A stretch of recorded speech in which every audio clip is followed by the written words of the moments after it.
So good afternoon, everybody. My name is Rob Daniel. I am one of the partners with an organization called Bond Brand Loyalty that designs, builds, and operates, among other things, customer experience, customer growth, and particularly in Canada, credit card and merchant loyalty programs. Loyalty has been a massive part of the Canadian financial sector and frankly the global financial sector for a long, long time. First emerging in the payment space, but quickly growing into other spaces as we're learning how to aggregate data and use data for the benefit of customer experience and customer growth. I am going to spend the next half hour talking to a panel of Canadian experts based on their experiences here. Let me quickly introduce them. First to my left, Nurin Thawer is VP Business Enablement and Chief of Staff. That's a big job there. At Air Miles, most recently acquired by BMO, and now a banker. Maybe say hello, Nurin. Hi, everyone. Thanks for having me. And next to her is Tim Morris, who's Chief Banking Officer with Neo Financial, so firmly embedded into the payment space. Say hello, Tim.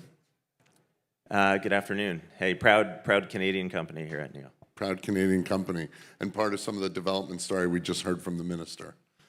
And then furthest to my left, Donna Lue-Atkinson, who's Vice President Loyalty and Partnerships with Scotiabank.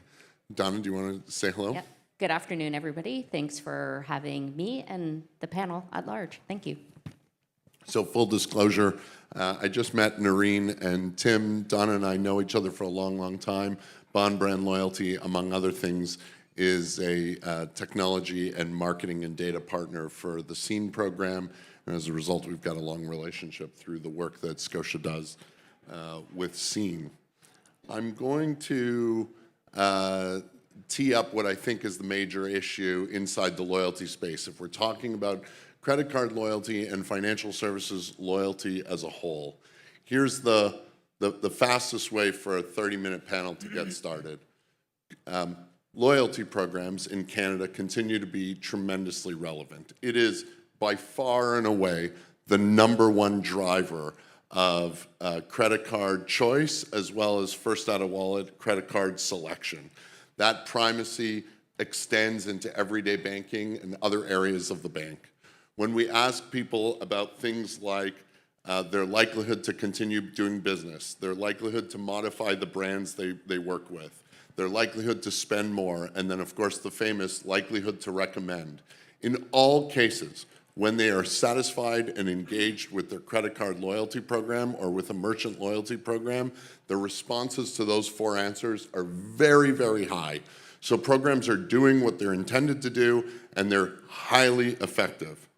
Now, of course, when you open with something like that, there's a big but. And the but is that while we are members in Canada, we run a global study of consumer attitudes and behaviors in credit card loyalty programs around the world.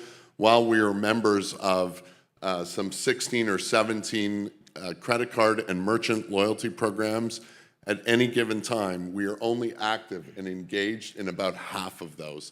And that would be a very loose definition of active and engaged.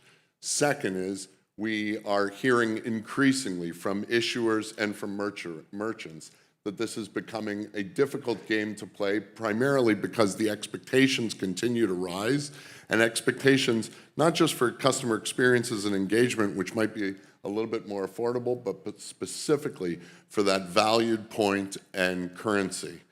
And then finally, which will bring me to my first question, is we seem to exist in a sea of sameness where program after program is launched with a very similar construct and very similar offerings. And increasingly, you know, I used to get asked a lot at cocktail parties, what's the best credit card out there? I find I'm asked from a loyalty perspective. I find people are asking me that less and less, primarily because of this sea of sameness. Don, I'm going to start with you. Talk a little bit about what that's like as one of the operators of a major Canadian program and some of your perspectives on that. Thanks, Rob. In terms of the sea of sameness, as a person who's been involved in loyalty programs in Canada for quite some time. I wouldn't disagree with you. I would say yes. And the question that I would ask is that really a bad thing? And I think for the largest programs out there in the Canadian industry, it's not necessarily a bad thing. So why is that? Well, the very, very large programs in the Canadian marketplace are generating in excess of over $1 billion of economic value for their members every single year. And in Canada, that's a significant amount of economic value, quite frankly. So if you look at it from the consumer standpoint, members, these programs have a strong offering that members value. The rational value in terms of what's offered in this program is very strong, as well as if you look at engagement from the standpoint of the ultimate usage of those points over the lifetime of the program, it's at an all-time high. So that's the consumer. If you look at from the loyalty program operator standpoint, KPIs are being met. They're seeing share of wallet, metrics, consolidation of spend, and attrition is really low. So when you look at those factors and you combine that with the Canadian consumer with a great deal of inertia, then I would argue the catalyst for innovation is just not there. So we can talk about what would break that, but that would be my initial thoughts to you. Interesting. So the main response is, hey, look, it's working, and it's working for all of us, brands and consumers together, and as a result, there hasn't been that driving mother of invention, right? The driving need that creates the invention. Also, the consumers are not, to the extent that you've said, expectations are at an all-time high. Consumers are really not activating on having anything different to a large extent. Okay.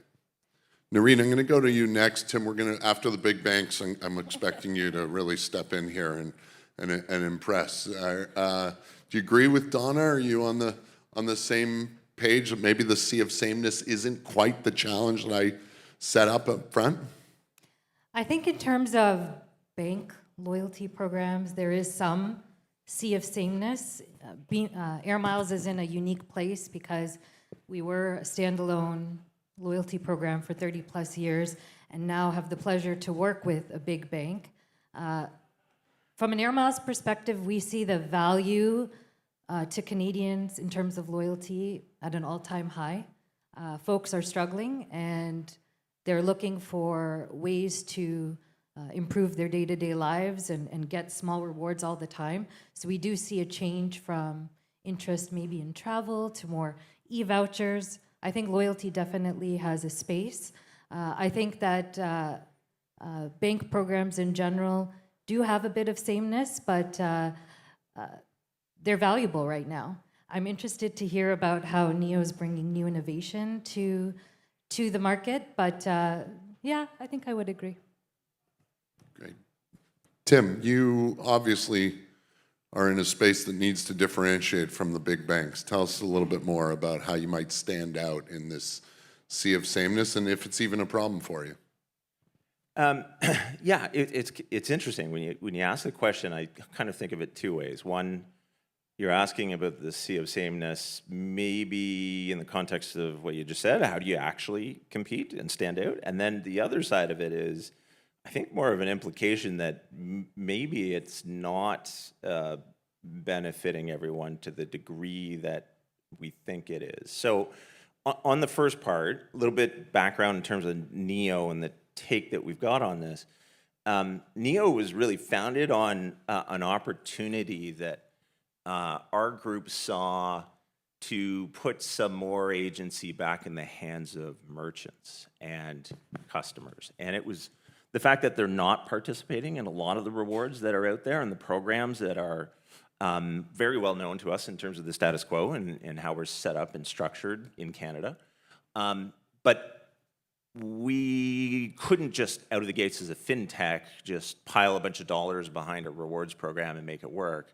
We did innovate. to give ourselves the ability to give back to the people who are participating in it. And so Neo effectively used technology and innovating on the middleware side of things. So for those who are familiar with the cards world, there's a big chunk of money that gets spent every year, hundreds of millions of dollars by the big banks on processing those transactions. Neo effectively built that themselves. And what that did was it gave us the agency to then be able to put that money back into the reward program that we knew customers would value. And so innovation was a way to unlock value and to drive what we see as a category-winning program around some of our credit cards. But back to the second point around, is it benefiting everybody? I think about this. It goes back to the competition point that Donna raised. When you've got 6 financial institutions that represent 93% of the market cap, 95% of assets, $1 billion in value is relatively small that we're giving back to individuals, and it's a competitive element. It's not a particular institution's challenge or issue, but it's the reality that there's no incentive, and the programs are probably working really well for financial institutions. But as a Canadian, if I'm only getting maybe 1% cash back on the groceries or the money I'm spending through a cards program only, are you actually getting value for the loyalty that you're driving to a financial institution? I think Canadians deserve more. I think they want more. I think they're going to expect more. So when you think about it, why is it limited to cards for the most part? Why isn't it a debit card? Why isn't it a checking account? Well, the FIs who run the programs don't make money on those the way you do on a credit card. So it's hard to make it work for the customer. But what if you extended it into the biggest financial decisions that a customer is making in their lives, into their mortgage, into their investments? I think that's the opportunity going forward to drive more value for customers. And so when I come back to your question, hey, is there sea of sameness? How do you differentiate? Well, maybe we tap into actually broadening that for customers. And so I think, kind of 2 parts to it. You can innovate, use that as a source of, or use competition as a source of innovation to give back, and then really drive more into the hands of Canadians, because then they'll become very, very loyal. Can I just build on something? Also, if you think about the customer as a banking customer, one customer as opposed to a credit card customer, there's so much more that a bank can do in terms of extending loyalty to a checking account, to a savings account, to other products and services that we rely on our banks for. I think that is another way to look at the value proposition for a collector or customer that we haven't really seen yet. So this is a good line of discussion. The loyalty business of capturing our data and rewarding people for the right behaviors, the do this, get that model that many banks are a part of, was born out of the credit card space, was born out of technology and ecosystems inside the credit card space, and was largely afforded by interchange rates and that fee structure. Many elements of the bank crave the same kind of predictable programming and loyalty solutioning, or at least components of it. Why hasn't it grown to the rest of the bank? Why haven't those solutions kind of grown into the rest of the bank at the same pace that it grew inside credit cards? I can tell you, I've been around enterprise loyalty type conversations for a long, long time. Donna, Scotia famously has made one of the more bold marketing claims around Bank of Rewards. Talk to us a little bit about what are the benefits and what are some of the challenges of it? I'm just going to build up what Nurin said, because I think it's quite simplistic, and I won't necessarily speak from a Scotiabank standpoint. But Rob, you mentioned that these large-scale loyalty programs are traditionally and still today born out of the fact that the margin profile of running a credit card P&L supports being able to drive rich rewards into the hands of customers. And I think when you start extending to other financial products, they do not have that margin profile. So I think where Nurin was going is you really have to look at, it seems so super simple and intuitive, the value of that client.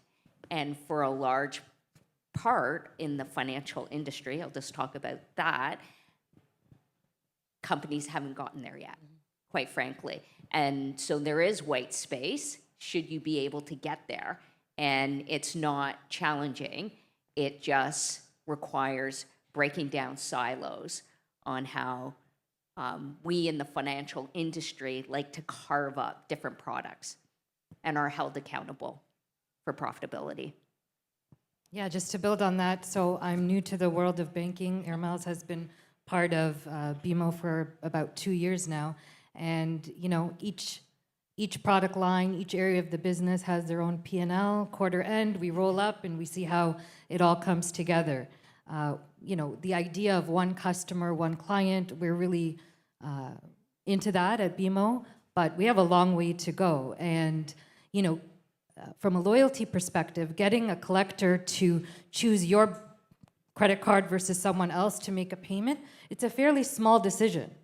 And yeah, one reward is better than the other, they'll choose that one. Moving the needle on where you choose to get your mortgage, these are big financial decisions, probably the biggest in your day-to-day life.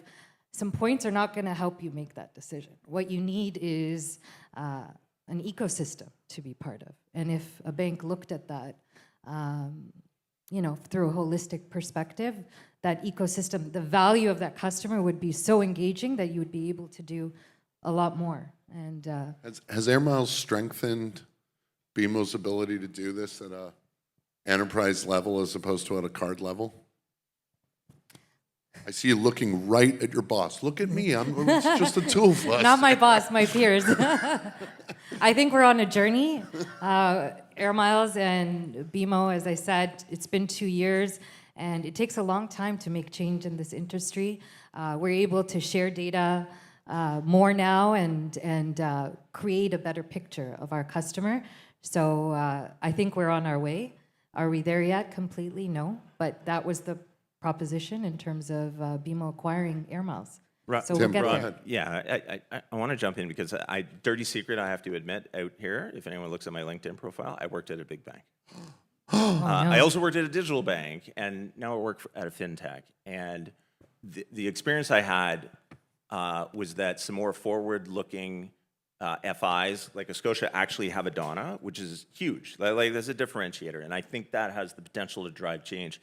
The underlying infrastructure challenges, and Donna can speak way better about this than I can, is on the technology side. If you're going to introduce a program that has rewards, has points, the credit card ecosystem is there. Like it's easy, and it doesn't take the same level of effort or lift that otherwise you really need to be motivated to change, right? Like you really have to be driven to do that. And this is where I'm going to come back to the competitive element around if we're driving more competition, there will be more change in this space. And Hannah from Wealthsimple this morning alluded to it. I'm not making this up, by the way. I'm not breaking news, but she referenced the checking account, referenced people getting more and creating wealth out of their checking account. I think that was a direct consideration to some of that infrastructure, some of the costs, some of the P&L decisions that the banks face, which is hard. It's very hard.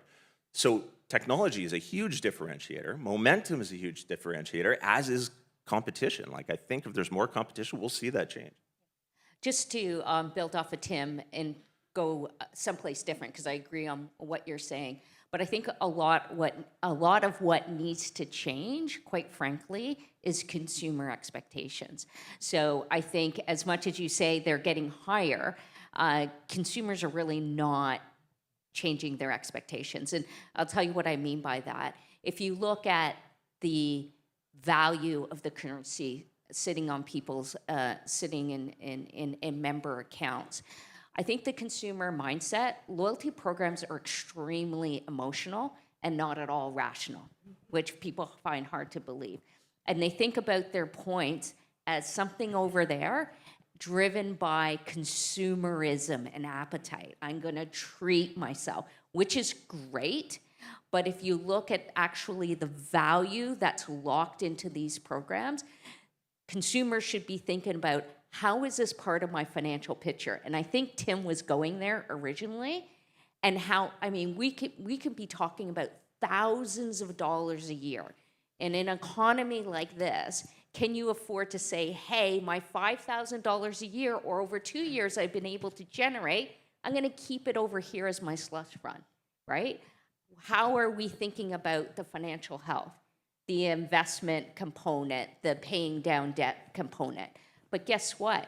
Consumers are emotional and they're keeping that value over here. And until consumers start demanding that these programs give access to more ways to be part of their financial picture, there's really no catalyst for these programs to change.